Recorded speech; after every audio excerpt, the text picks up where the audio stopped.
Hi, it's Jason. It's November and I'm here with another Biodynamic video looking at the rhythm of the moon and the planets for the month ahead.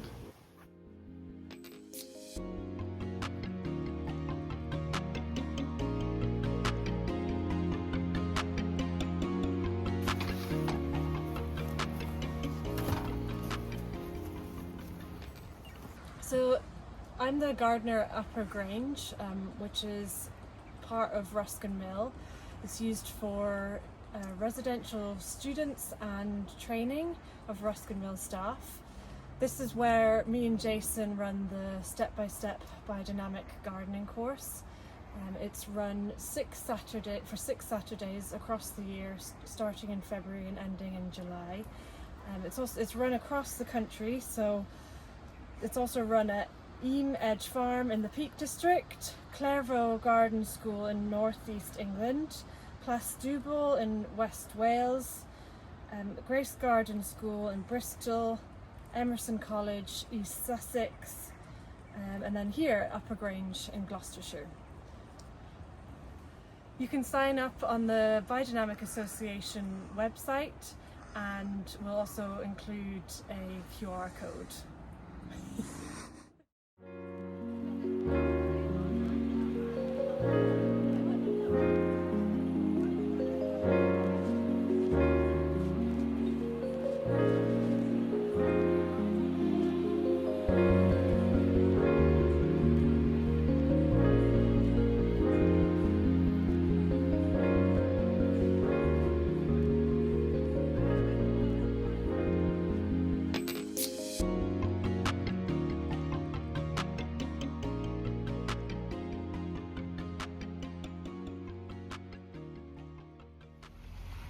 In November, there's still a lot of jobs that you can be doing.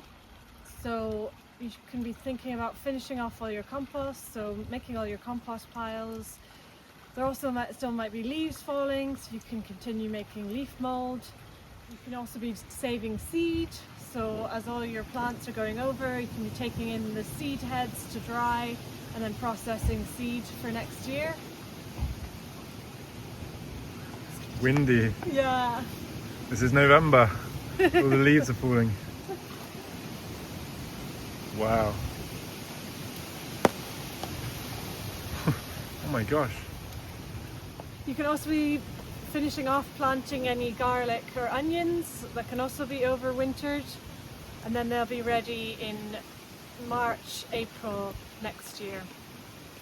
We start the month with the sun in the constellation of Libra, and then on the 19th of November it moves into the constellation of Scorpio. So it moves from a constellation of air and light into one of water. Yeah, it's Guy Fawkes, isn't it? Yeah, remember the 5th of November.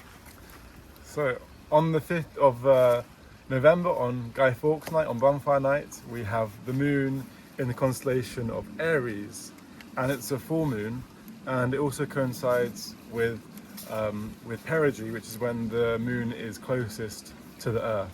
So there'll be a full moon on the 5th of November, a super full moon. And in the garden, that's not an ideal time to be working with the plants and with the soil, because the moon forces are too strong during perigee. We have the new moon on Thursday the 20th of November, and the new moon also coincides with apogee. The transplanting times are from the 8th of November until the 21st of November. So that's the 2-week window that's ideal for sowing seeds and for transplanting. So if you have a polytunnel, maybe you can sow some oriental salads, some kale, some cabbage, and it's also a good time to plant out any garlic or onions that you have. Other jobs you can do in the garden at this time of year, or out of the garden in your tool shed, you can be organising your tools, cleaning them, beginning to make your life easier for the following year. You could even start crop planning in November, thinking about what did well, trying to tie in your cropping to the biodynamic calendar. I'll also show you what I've done with my leaf mold, which is a really simple method. So basically I've got some old stock fencing, but you could use chicken wire, and just wrapped it around 3 posts to make a little cage for the leaves. So these are fresh leaves, and then here, this is older leaf mold. This is about 6 months old, so you can see it breaks down really quickly, and this is amazing for adding into your compost when you're making your layers within your compost, or you can use it to make potting compost. So when you're potting up plants, you can use this as part of the substrate, and then also you can spread it directly onto beds. Generally I put it onto more ornamental beds, so flower beds.